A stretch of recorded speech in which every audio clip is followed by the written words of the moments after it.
Tell him, what are we going to do? You going to float like a butterfly and sting like a bee. There's no one that can match me. My style is impetuous. My defense is impregnable. Well, I don't know what will happen now. We've got some difficult days ahead. But it really doesn't matter with me now. Because I've been to the mountaintop. 7 years ago, our fathers brought forth on this continent a new nation.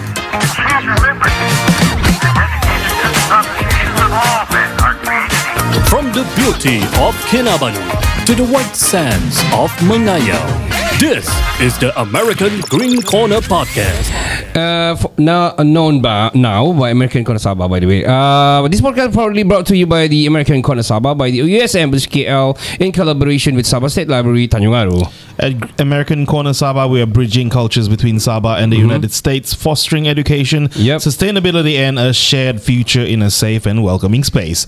It is a corner where diverse cultures come together, knowledge expands, and communities unite to create a greener and connected world. So, whether you're looking to learn, collaborate, or simply explore, this is the place where everyone is welcome. To know more, follow us at DAC.Sabah on Instagram and TikTok, and American Corner Sabah on Facebook and YouTube.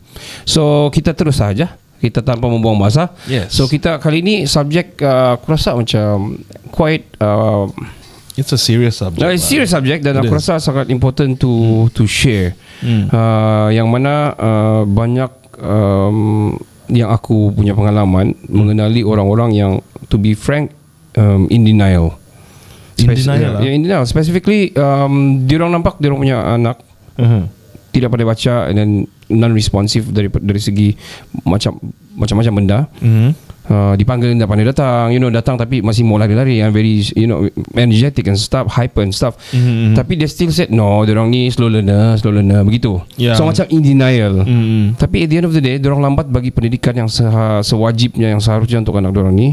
Sekali mau masuk sekolah sudah kan, baru the teachers diorang ada spesifikan di education kita ada yang begitu kan. Dia akan kasih tahu, oh Tuan, dia cakap anak kamu sebenarnya autism. Dan diorang baru macam terhantuk dan anak tu sudah ketinggalan at least 2-3 years punya pendidikan awal untuk yang kita mau cerita subjek hari ini, iaitu autism. And then sometimes diorang tidak, walaupun sudah dibagi tahu, sudah diagnose pun, diorang masih tidak lagi menerima. Betul.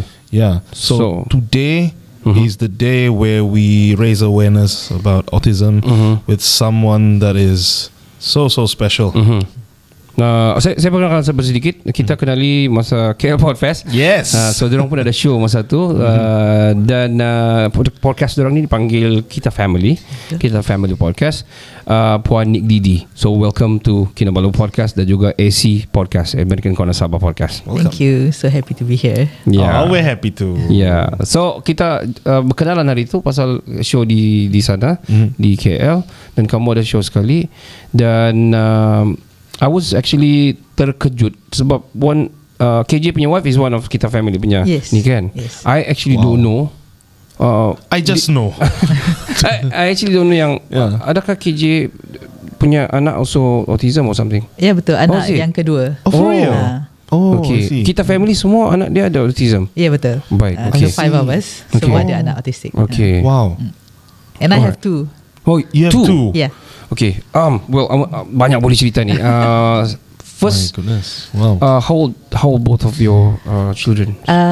Both girls, but usually autism ni the ratio kalau in Malaysia kan ramai kids boys 5 to 1. Oh, is it? Dia, boys, mostly boys. Mostly boys. Okay. 5 to 1. So I have 2 daughters, girls lah. So dua-dua autistic. So memang rare lah. Okay. So they are 16 and 14. 16 and 14 years old. Yes. Now. Yeah. Okay. Wow. I heard about this like macam mild, macam So how about the levels of autism your daughters? Macam sekarang kan dia punya diagnosis dia different tau. Kalau dulu dia ada mild, moderate, severe, but now with the new diagnostic dia punya ni dia according to the support level of support that you need. If you don't need much support, level 1. If you need moderate support, level 2. If you need substantial support, level 3. So my daughters, the eldest one, level 1. Yang nombor 2, level 2. So I need more support lah. Is it because if you use words instead to describe the levels, it will sound macam dia ni mild lah, dia ni severe lah begitu, so it doesn't sound really good. Is it like that? Saya punya logic lah. Yang mild, moderate, severe tu masih boleh diterima. Yang sekarang kurang diterima if you say high functioning or low functioning.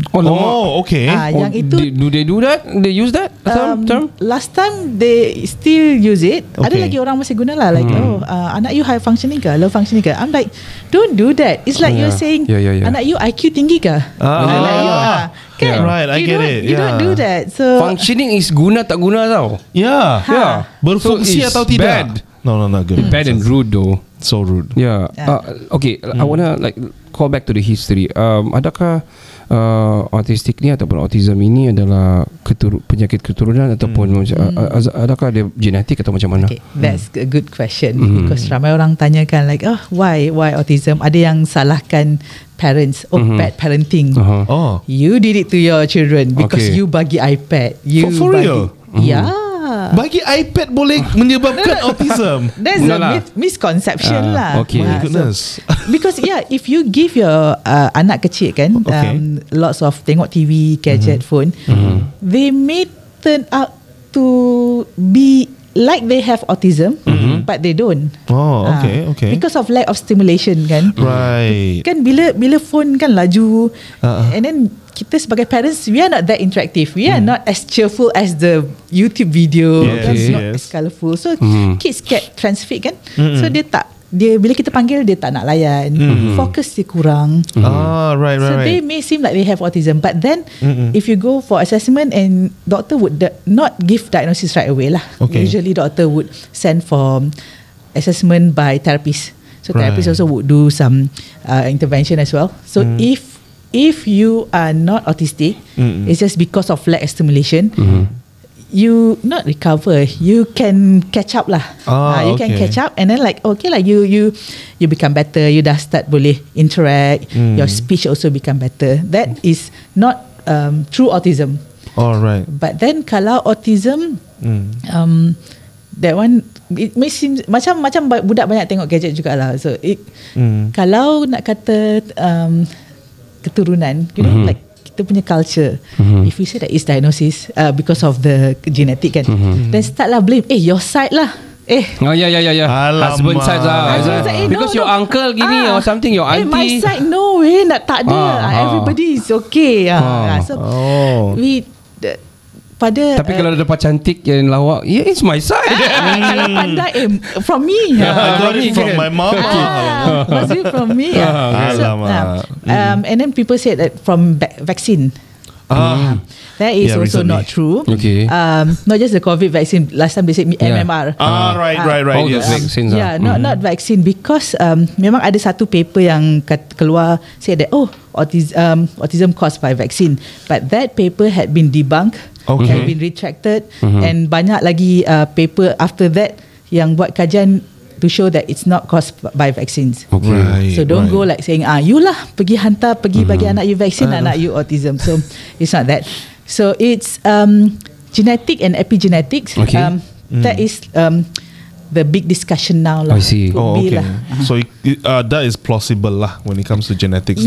Because once you have one child, autistic child, the risk of you having another autistic child is higher. So if you have two, the third one lagi higher. Okay. How many children do you have? I have two. Okay. Just two. But not because like you are afraid of the third. But then we are thinking of like resources lah. Faham. The risk is there, but like forgive me if this is offensive. So you said earlier kan, you have two girls. So the first one, the eldest one, the first one is level proper. 1, and then your second daughter is level 2. So that sort of rings true when you say that dia punya risiko lagi tinggi for the second one kan gitu. Is it like that? Not that the risk of like it's going to be more severe to the next child. Okay. It's not that. Oh, not like that. But getting the diagnosis. And because autism spectrum is very big, and kalau tengok yang mild, level 1 dengan level 3 jauh beza. Even the kind of education, ada yang boleh pergi sekolah biasa, yang level 1 boleh pergi sekolah biasa. Kalau level 2 might be harder, and level 3 sometimes not even can survive in PPKI in government school, which is already for special needs, right? Even that pun not suitable for them. Okay, I see. Is it in I would really like to know macam level 1 dia macam mana, what sort of how can you tell that he or she is in level 1 or level 2, level 3? How do they describe the level 1 is in terms of probably sifat criteria? Because autism is mostly about social communication. They interact differently, and then their restrictive behaviour. They suka buat ulang-ulang. This is what they call stimming. Ada yang suka pusing-pusing, ada yang suka macam fidgeting. Kan yang tu. So kalau level 1 support sikit, maksudnya lebih mudah diajar, and then they macam the development is a bit faster than level 2, where kalau anak umur 3 tahun we expect sudah tahu bahaya kan. Kita cakap duduk sini diam-diam, okay duduk. So kalau level 1 probably like umur 5-6 tahun baru boleh faham, boleh dengar arahan. Kalau level 2 mungkin lambat sikit, but masih boleh di-train. And then the level of support, meaning that macam anak saya yang nombor 1 itu, I can give verbal instruction.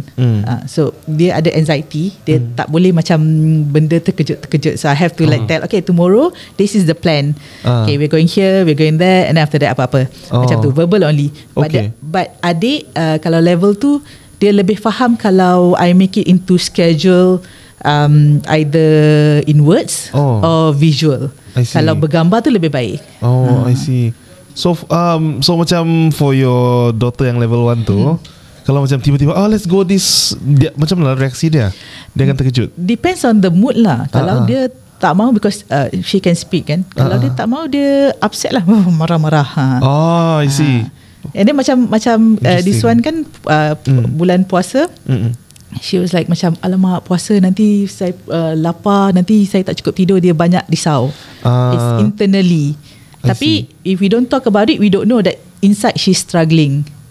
Macam adik, this is not a general level 2 lah, but just to show how different my 2 daughters kan. Kalau adik tu dia lebih expressive lah. Dia bila marah tu dia lebih mengamuk, lebih you call it tantrum, meltdown.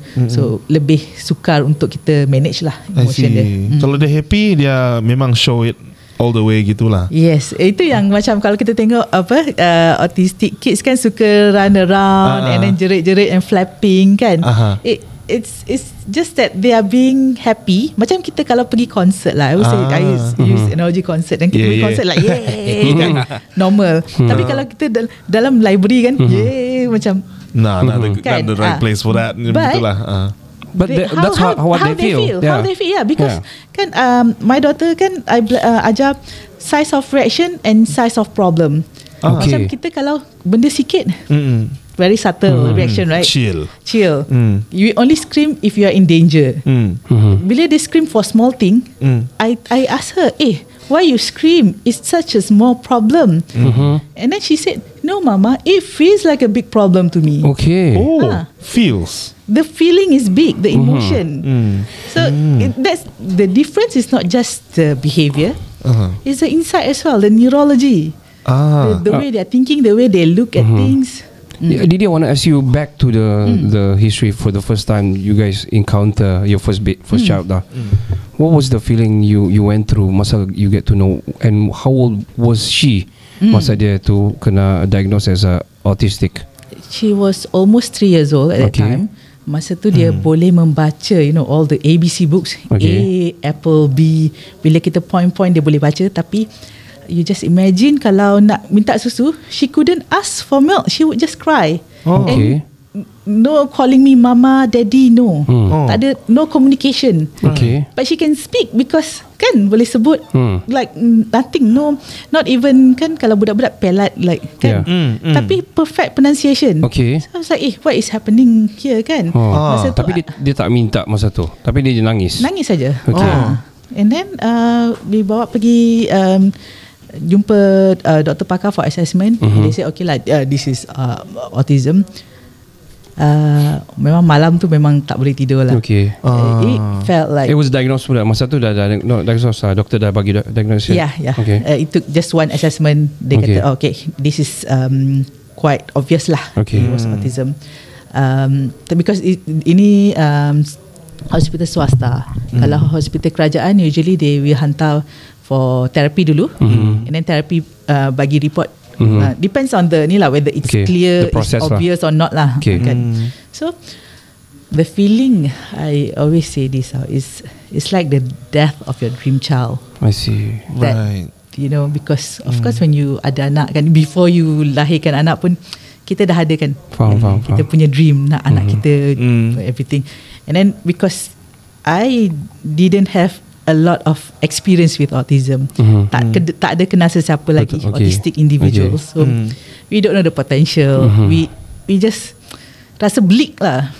The future really bleak, and you feel alone. You feel like macam what did I do wrong? Tak payah orang lain cakap lah kan. You know, the society would say like, this is because you did something. Before people said anything, you already how about your husband? Your husband, how was he? My husband, because he had an OKU brother as well, who had passed away already. So he accepted it better, I think. I see. But definitely like we call it like, although it's not a real death, but it's still something bad, right? Like bad news. So all of us went through grieving stages. Grieving stages, and definitely husband and wife, we went through different stages. Like of lambat grief kan.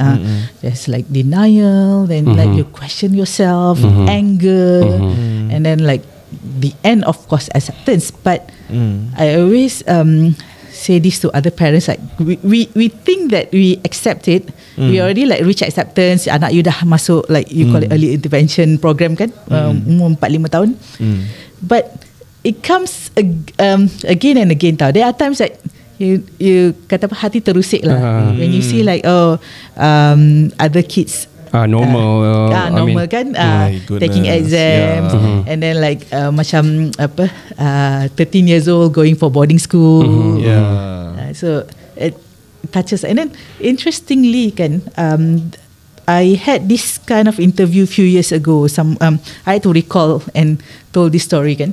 So okay lah, I cakap lah, okay lah, I felt like it was like death and everything.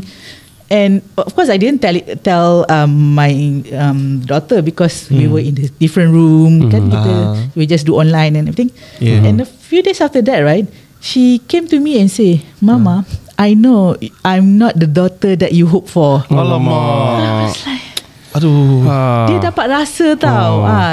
But I say like macam, but I was just recalling, it's not my current feeling. It's not my current feeling. So how sensitive they can be, really that sensitive lah. I see. So I have to like tell her, no. That time I didn't understand, and now that I learned a lot, and we went through a lot, and I'm here to support you all the way. I love you, like So she came to understand and come to terms with it. It wasn't easy, because when she was 11, then only we decided to apply for OKU card. Right. So I asked her like, okay, is it okay that I'm applying OKU card for you? And she was like, OKU, so am I disabled? So I can see, kan kita ada family plan, apa tu? Family plan, Google kan? So can see her search record and I can see like within that, in that week kan, she kept Googling, is autism a disability? Man, so nampak history kan. So it shows that kan, family parents perlu terima, perlu faham betul-betul, and then only we have, if we want to support, kita perlu faham lah, and then only boleh support them. And because ramai orang cakap macam tu, autism is not a disability, it's just different, being different. But then why do you need OKU card? It doesn't explain the need of OKU card. But so I have to say that, okay, it's a disability because there are things that you need more support than other people. And then this card will allow you to get benefits in some areas. So she was like, and then like I told her, just because she has OKU card, that she is disabled lah. Kalau because you ada OKU card kan, it doesn't mean that there's a limitation to what you can do. So she can still be whatever she wants to be. I want to ask you about the process in diorang berdua bersekolah. Adakah diorang sekolah di tempat yang special atau macam mana? Macam kakak 16-year-old, she goes to learning center. So dia buat UCSC subjects. She's doing 3 subjects. Ada 2 subjek she's doing it 1-to-1. Tapi 1 subjek now dalam small group lah. So dia boleh cope lagi lah academically. Macam adik 14 years old, she struggled academically. So now she just started January here pre-vocational center with other not just autistic lah, kids with neurodevelopmental condition. So she learns baking, doing arts, and she's doing well lah. Hands-on punya lah. Hands-on, yes. That's nice. Is there any time of them, both of them, gaduh? Of course. Ada. And gaduh, and then ada juga funny moments. Sayang-sayang, kan macam bila dia baru mula bercakap, they like to repeat scripts from the cartoons. I see. This is what they call echolalia. So macam random, random tau. Macam tiba-tiba je, just blurted out. Upin Ipin or something like that lah. Yes. Echolalia. It's called echolalia, where you repeat things that you heard before. So interestingly, the 2 of them kan, bila bedtime, they would I call it synchronic echolalia. They macam kalau Upin Ipin, seorang Upin, seorang Ipin. Betul lah. Then lepas tu switch character and repeat again. Interesting. So they do it instead of seorang-seorang, both of them at the same time. Synchronized. It was so cute. I'd like to see that. Interesting, huh? Did you mind sharing the names of your daughter? First one, second one. Helena Alfia, 16 years old, and adik Emilia Frizana, 14 years old. Wow. Helena and Emilia.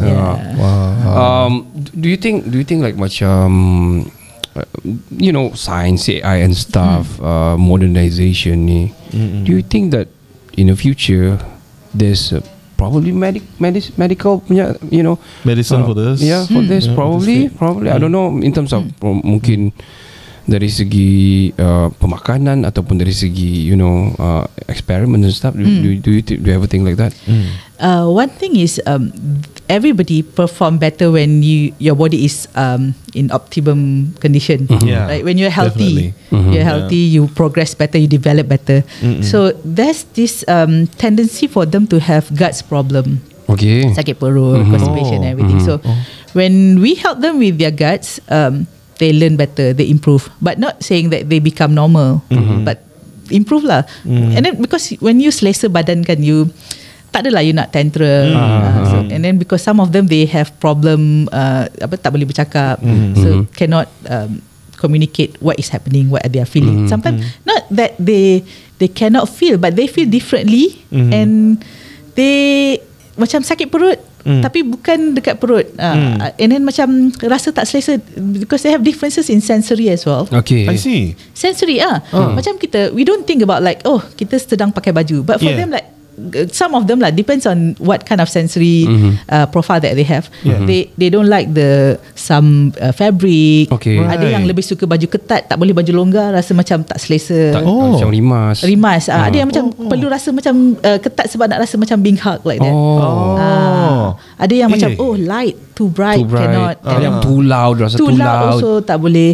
So this with intervention, they call it sensory regulation, sensory integration program, sensory integration therapy will help them to learn how to process lah the sensory better. Kalau dulu macam bunyi kuat tak boleh. Now boleh better lah, because if you cannot tolerate loud sound, loud voice, how can you go to school? Where loud voices are apparent everywhere. Yeah. Kiri kanan budak-budak murid lain bising kan. And then lagi satu, because you said like medication, right?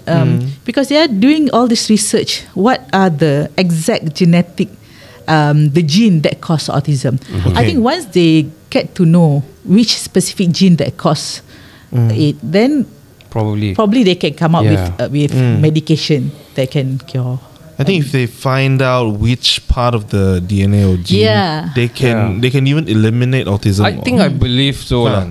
I personally believe, because I mean dari segi Islam pun kalau ikut betul dalam segi Islam pun dalam Quran mengatakan semua sakit tu ada word dia. Semua kita we still cannot find it lah. But the thing is, we as autism community don't like it to be called as penyakit. Okay. Right. Like kan every time bila Autism Awareness Month in April, like people like penyakit autism, like macam, no, it's not because it's bukan penyakit kan. It's not penyakit, man. It's like it's differences. Macam you right-handed, left-handed. I see. You're just being different. Being different. But then again, you can be disabled because of the environment. You know, like bila kita pergi college, kita pergi lecture kan, this what do you call the flip chair? The table. The table that the lecture table. Lecture table. Okay. Mostly for right-handed. Yeah, that's true. Yeah. Kan? Itu kalau dari segi meja dia racist. Tablist. Cannot use. Faham. I get it. Yeah. So you can't even call it like this autism is like a condition. Can you call that like a condition? Yeah, that's No, tidak juga kan. Still putting something lah. Still discriminating. Right. Kadang kita takut juga, takut sensitive. But then if you think of it as you're just being different, you're born different, rather than you're a defect, kan? It helps lah. It helps emotionally your morale, kan? Faham. I have my kids are different, and then like when I understand parents bila mula-mula because I went through that as well, kan? Mula-mula anak dapat diagnosis, you feel so down, you feel alone, especially because you're not in the community yet, right? And then because you haven't seen the potential and what they can achieve. Even if they don't achieve pun, everybody is different. Not everybody can be as successful as someone, kan? Semua orang ada different kind of contribution to the society, different part. And if you are not, in the end of the day, if you need the help, all the help from the society pun, I believe that then your function in society is to develop empathy, to teach a society to be more caring, kinder. Before we talk about the environment ataupun the surroundings ataupun the kerajaan Malaysia macam mana bantuan mereka kepada this orang bilang autistic ni, I want to talk about you yourself. Nick Didi daripada KL, what are you doing in Sabah, by the way? What are you doing living in Sabah, by the way? Okay, it's been 14 months. Oh, congratulations! 14 months in Sabah. 14 months in Sabah already. Because my husband lah. Pindah sini ya? Ya, dapat kerja sini. Okay. So, government lah? Bukan. Okay. And then the kids also. We came here for a familiarization visit, kan? Before to decide whether you want to come as a family or just him coming alone, kan? And the kids like, no, we want to come along. Okay. How do you find Sabah? How do you find Sabah? How was it? Oh, so nice. The people are friendly, and the mountain and the sea. You couldn't of course. get this. Yalah. But still, I do miss the skyscrapers lah. Bila balik KL macam,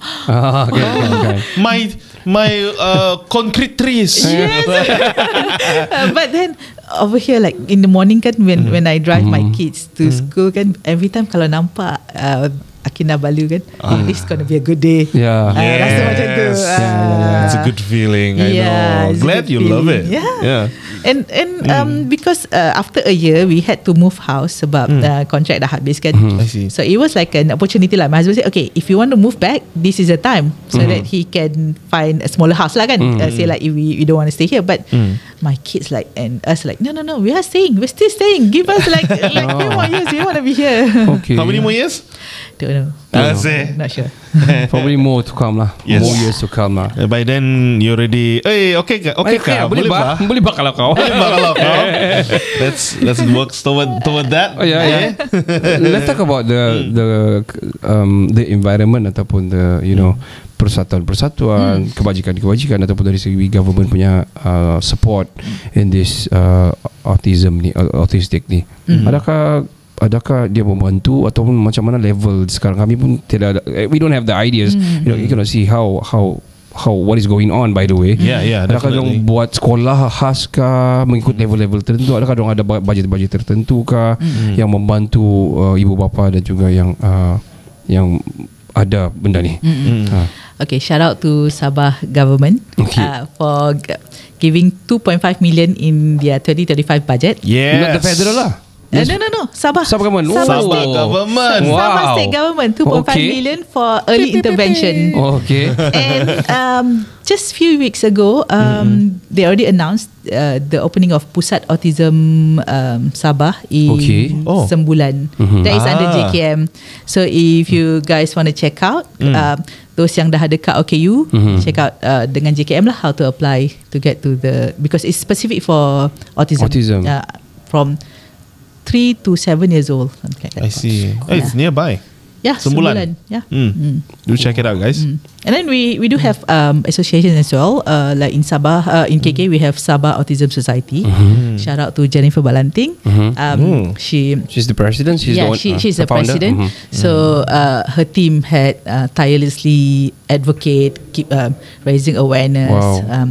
And they already opened 2 centers in KKIP Sepanggar. One under NASOM, which is for under 12 years old. Okay. For the one above 13 and above for pre-vocational, ada lagi satu center. That one is under Sabah Autism Society. Wow, I see. That's great. Because kan banyak center, not banyak lah, ada a few centers in KK.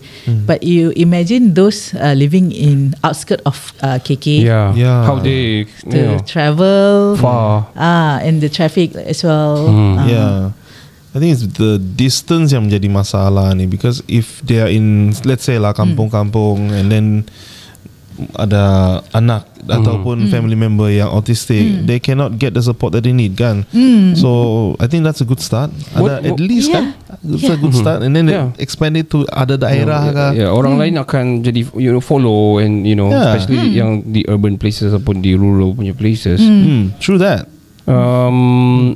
Your apa saya mahu cakap tadi very important thing, saya lupa, but very important. Do you think in the future daripada segi support system dan sebagainya ni kan, are they gonna, of course they're gonna expand lah for sure, but what do you think yang you need more in the community, need more in the society of ini empowerment of the family? Because if you struggle to put food on the table, how are you going to think about the education of your children? Betul juga. Kan kita nak all this training, and then also I would like for people to realise that for non-speaking, ada yang panggil non-verbal, non-speaking autistic, because up to 30% of them cannot speak well, cannot speak. So people think, tak boleh bercakap, then you don't communicate to them. But there's a way. Communication doesn't just involve verbal. Kan orang yang bisu, kita ada sign language. And then for autism, kita boleh pakai they call it AAC, which is like an app. Oh, okay. Because the thing is, you think if you cannot speak, you cannot read, you cannot spell. But that's different. It's a different thing. Even you cannot speak, you can still learn how to read. Yeah, and betul some juga. of them like they naturally know how to read. Like you don't have to teach them Special.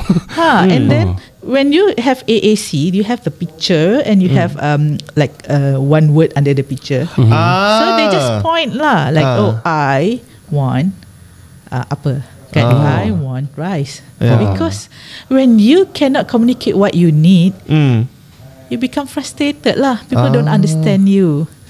So that's a way. And people, mungkin ada yang cakap macam oh susah lah because you need app, you need you need gadget, you need phone, you need tablet.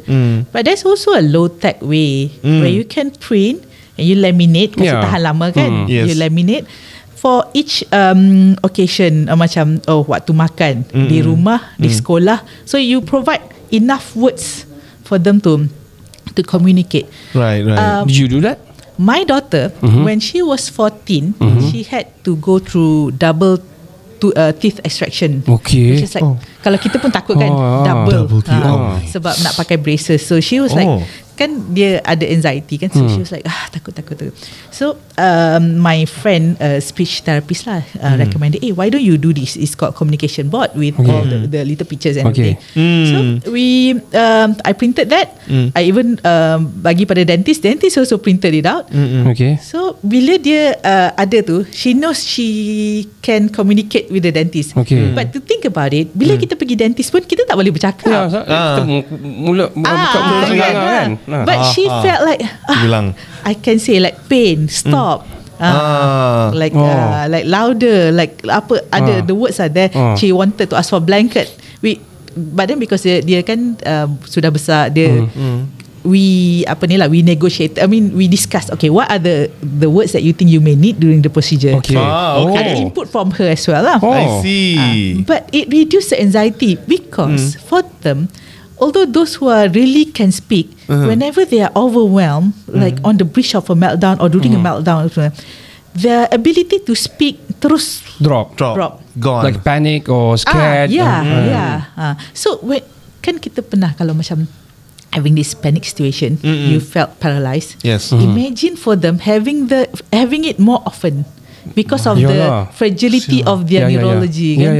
So yang macam yang kecil-kecil yang tak boleh bercakap lagi kan, sikit-sikit tantrum, sikit-sikit meltdown, and then you see them in the shopping mall where they just lie down on the floor and kan rolling. So because of the sensory, they cannot tahan the light ke bising, ataupun parents pushing it lah. Parents tired, baru balik sekolah, and then like you push and like tak faham ke, then like cannot tahan anymore and terus meletup like that.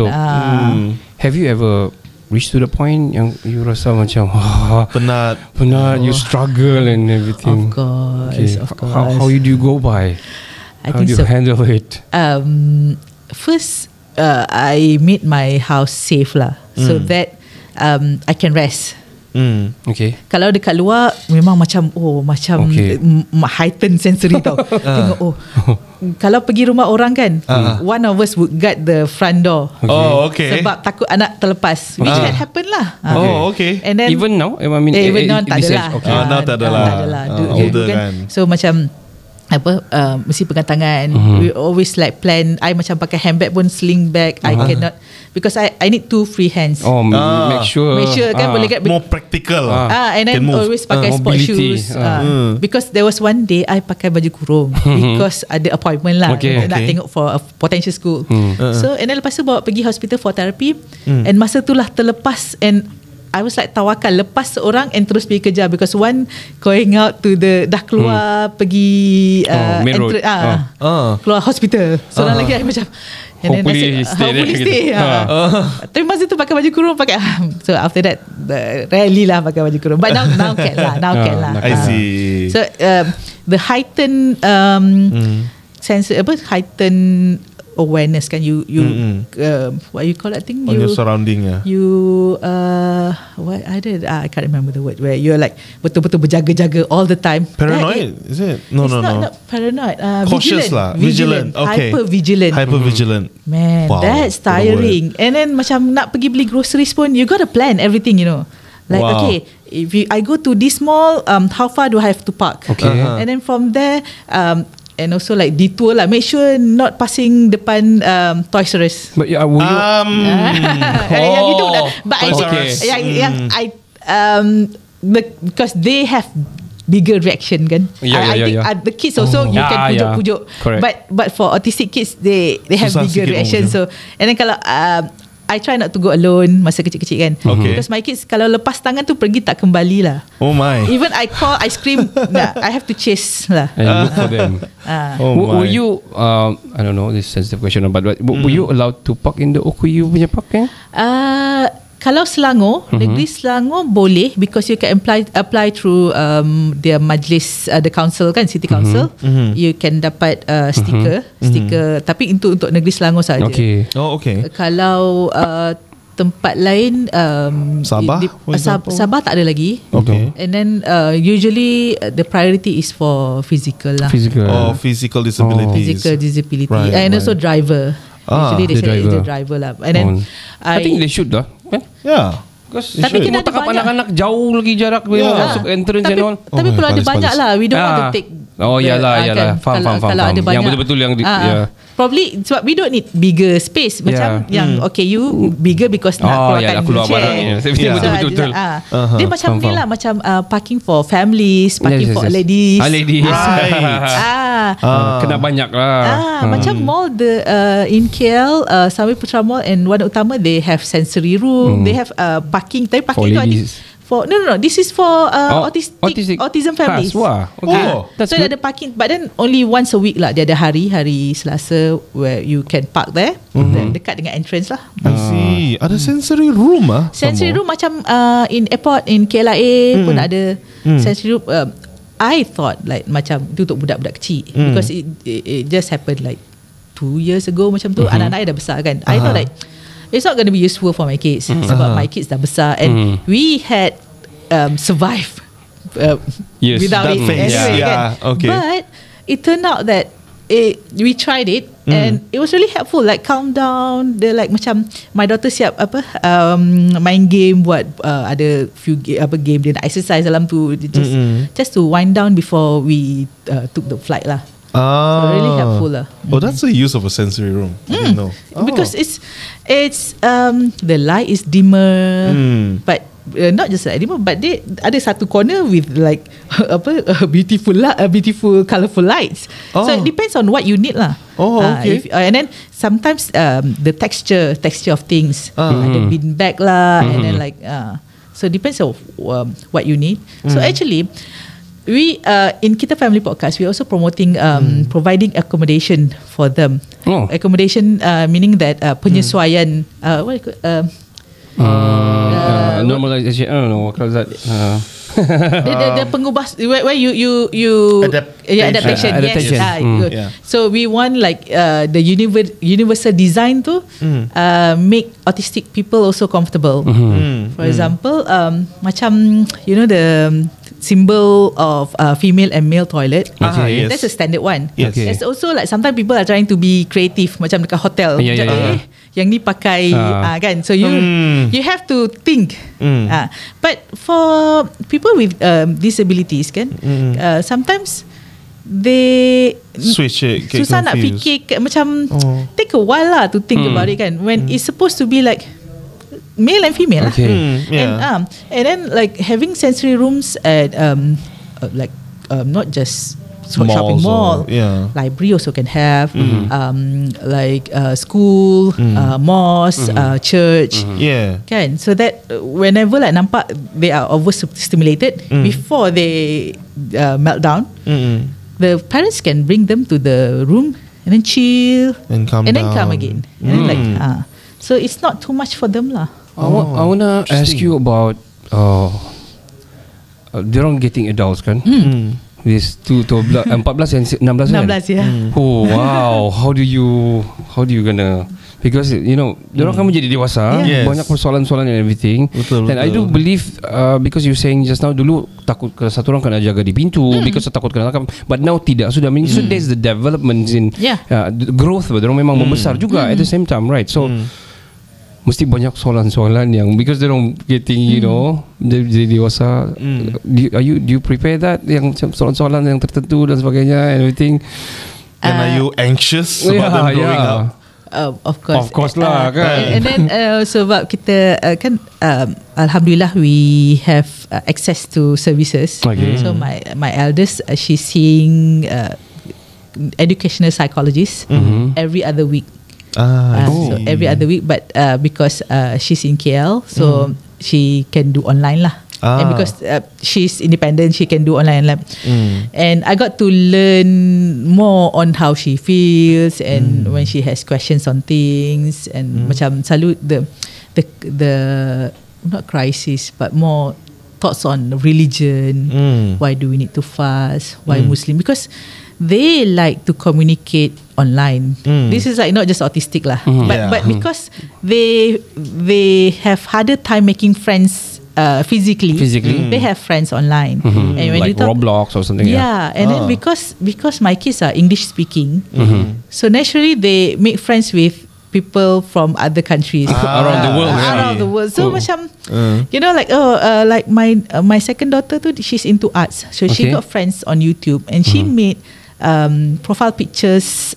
She made arts lah for other people to use it as profile pictures on YouTube. Oh, okay. So she made and people, her friends are requesting her to do things according to themes lah. Valentine's lah, Easter lah, and she would say that I don't celebrate Valentine's, but I can still do it for you. Nice. So she was like, okay, just because I don't celebrate nah. So a lot of things yang because of the exposure of the ni kan things internet. So TikTok and all. Memang banyak perlu explain and because they also got traumatized easily lah. I see. So, but more investigation juga really has to involve and see like what is happening in your mind. There's a lot of things to actually consider. You need to R&D yourself and everything. That's true. When it comes to I've been wondering, there's a lot of pusat-pusat autism here, right? When it comes to the facilities, what are the facilities that macam lacking for them for the time being? Here in KK. In KK lah. Okay, in KK ada. So if you want like there's this special therapy called ABA ada. And then if you just want like a pre-vocational training ada. Tapi tak cukup, not enough. And also all this because it's private kan. Private is costly and it costs. Kalau macam tadika biasa good tadika 400-500. But this one like biasa-biasa also 500 per month.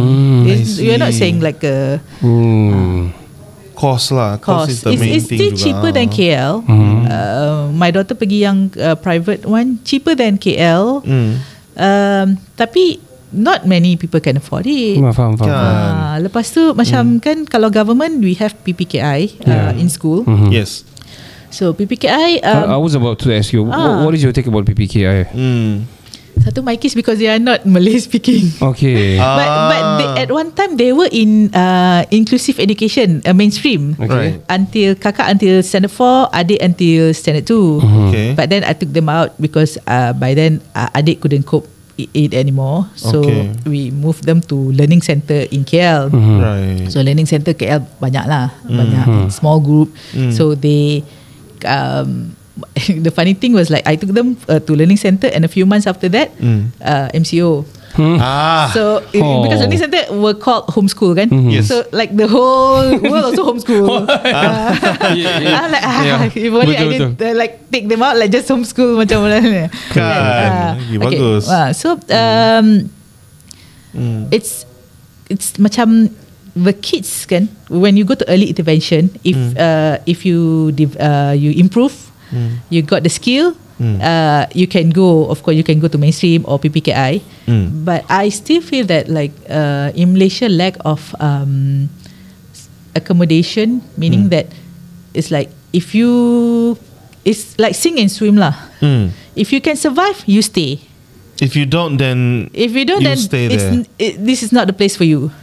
Then find another place for them to learn. It's not dia macam kan, if you really embrace diversity and all this being different, inclusivity, you give more support because some kids kan, macam kita dulu kan, I ingat macam masa kecil-kecil kan, if you are budak pandai, you score A in all subjects. Pandainya kan, budak pandai like that. But autistic kids, yang pandai pun, some subject they score like A. Some subject they cannot do at all. So where do you put them? So I think if you give more support, and also like macam the condition of the education now, I think the size of the class, the size, the syllabus, not ready for kids who are apa ni kan. Because sometimes it is mixed, to be frank, because sometimes they are mungkin the level 1, the level 2, everything is there. And then the age wise pun bercampur. So you know, but I can see they're trying very best juga lah to make sure. When we do sports like that kan, they orang kasih bagi-bagi, and this one the kakak-kakak will take care of the younger begitu. But still, but for me, I can see the lack of syllabus yang bersesuaian with the levels and stuff. Masih banyak gaps meaning the classes has to be smaller, and then be hands-on, lebih specified kepada level groups, kan, group betul. And then abilities, and then maybe max pun 4 saja begitu, cannot yang the whole class kau cover. Need to meet their needs, basically. And then ada teacher, of course they do have teacher assistant, but ratio has to be smaller, and then I can see because my school begitu. Kan, it means that what we need a bigger school or more school to have PPKI. More school to have PPKI, more teachers, because more teachers, expertise kan, the content, the syllabus and everything. If only you have more teachers, they can do better. Betul. It's not the system. It's not the system. It's not system. It's the manpower and space. Correct. Kalau Kementerian Pendidikan kalau dengar ni, tolonglah so bantu juga. I think it's a good point juga to point out. Last but not least, we got a very limited time, but just a very special session, by the way. I love it. I want you to advise to parents yang in denial, because I've seen a lot yang me myself, I'm not the doctor, not the physician, but I can tell that macam I think he's special begitu bah. These kids are special because non-responsive, you know, you need to catch here and there. Tapi dia say, no, dia orang ni slow learner, you know. Nanti okay ni, you know. In denial lah. You know, very in now. What is your advice to them? Time is golden. Okay. Wait and see is the worst approach lah. I see. And then everything takes time. The assessment, and then when you go to therapy to see the progress also take time. So if you didn't do anything until they have to go to standard 1, you're missing out like how many years kan, sayang. And bila kids kan, when they are different and they go to school, they macam rugi lah. If you go to school, you tak boleh belajar because you don't have the skill. And then because you don't know, macam you tak terima yang anak you sebenarnya perlu different kind of education, you hantar juga. It's sayang. And also for me, number 1, because I have girls kan, safety. Safety is one. Because if you don't go to therapy and you don't know that the kids kan, dia tak tahu bahaya. If you go to SK and then bila balik sekolah and what happened in besi-besi school, longkang kan, and everything, the bullies and all. So macam bahayalah. So get assessment. This kalau kerajaan, you go to KK. Actually at 18 months ada assessment, ada screening. Should be when you bawa anak for vaccination, right? Ada screening supposedly lah. Memang ada mandatory screening, and the doctor kalau nampak ada high risk of autism would refer lah. I see. So kalau 18 months, then by the time dah 3-4 tahun you dah confirm diagnosis kalau ada diagnosis lah. And then you start lah getting therapy, because kalau you dekat, okay, you boleh pergi JKM for PDK. Kalau you tak dekat, you tak boleh. At least can apply that early, get prepared to your son. How many years in PDK? Like 3-4 years ada kan. So kalau you bukan through PDK pun, if you can afford it, you can go to private, and then you get involved because like I said lah, mula-mula you deny satu, you macam takkanlah ada in my family, no one in my family before, and then macam you mungkin rasa malu, you rasa alone, but trust me, ramai, you know, you baling batu mesti kena family yang ada autism kids, so it's memang makin ramai.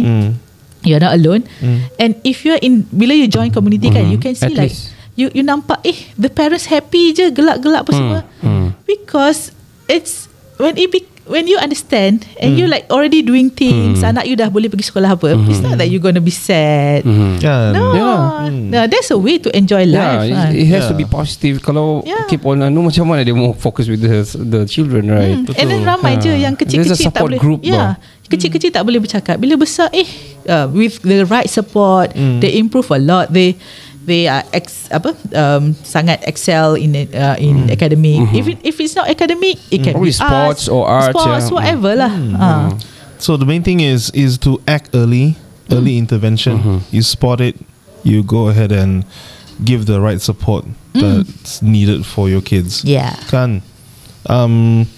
This is a short one lah. I think based on the things that we discussed today, I am also a teacher. So Kira mengaku lah sini. Kira mengaku lah. Kau tadi mengaku, saya ikut lah. I open lah. Yeah. So I did notice. I'm a guru discipline, by the way. Yeah. So I did notice when I sort of tegur this kid for being naughty in class. You mentioned fidgeting. I was like, oh yeah, he did fidget.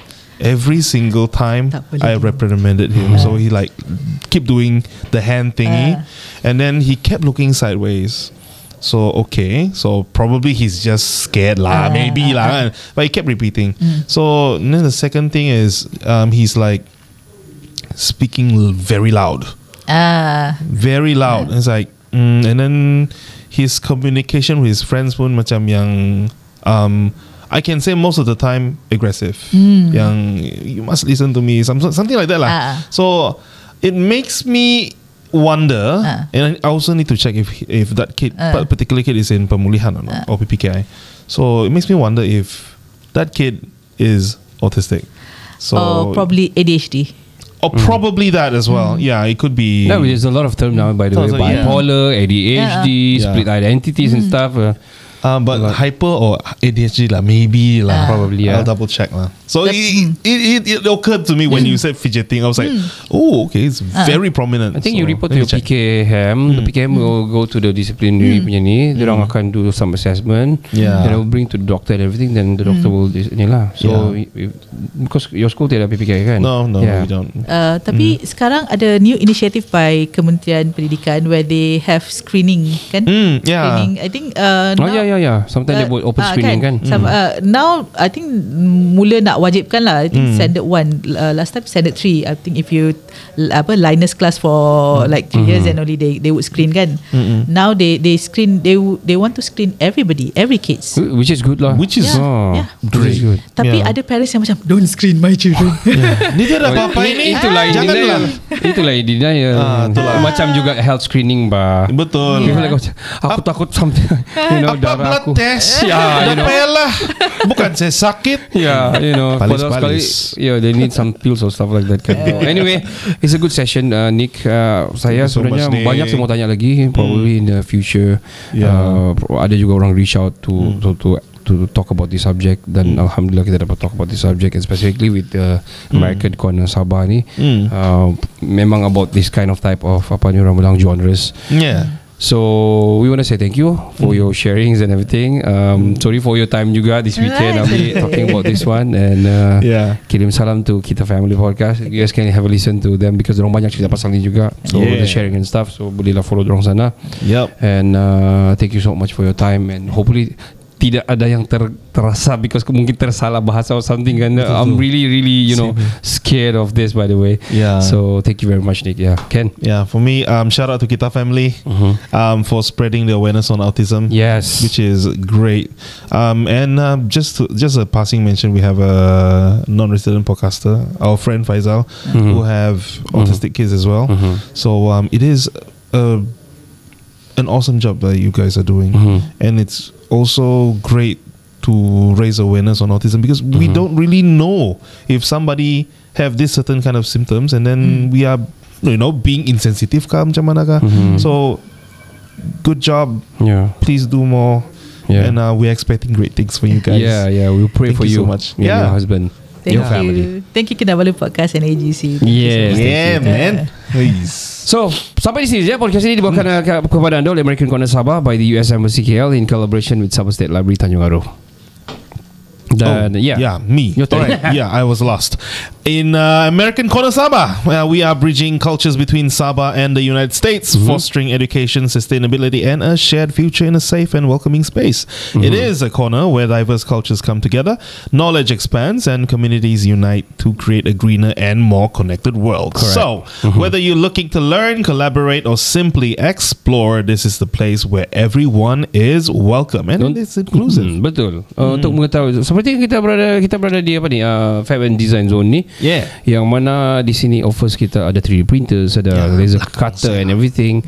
Come over, panggil dengan Azmi, boleh bercerita dengannya untuk kamu punya kelas. Macam sekarang di luar sana sekarang berlangsung sekarang ini adalah boleh pusing ke misalnya ada sedang berlaku something ada event lah. Insects lah. Madagascar insects. Ya, yang berjalan-jalan tadi belakang kau. Sekali takut.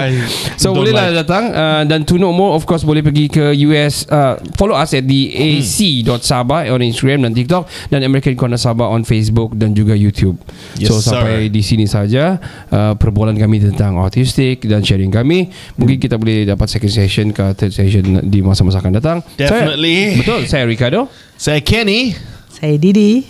Kami dari AGC Podcast, American Corner Sabah Podcast, dan juga Kinabalu Podcast, dan juga Family Podcast. Ciao, ciao, bella, ciao. Untuk melengkapkan kemudahan-kemudahan dan peluang-peluang bagi meninggikan pelajaran anak-anak negeri Sabah yang cerdik, pandai, tidak kira apa bangsa, agama dan kaum.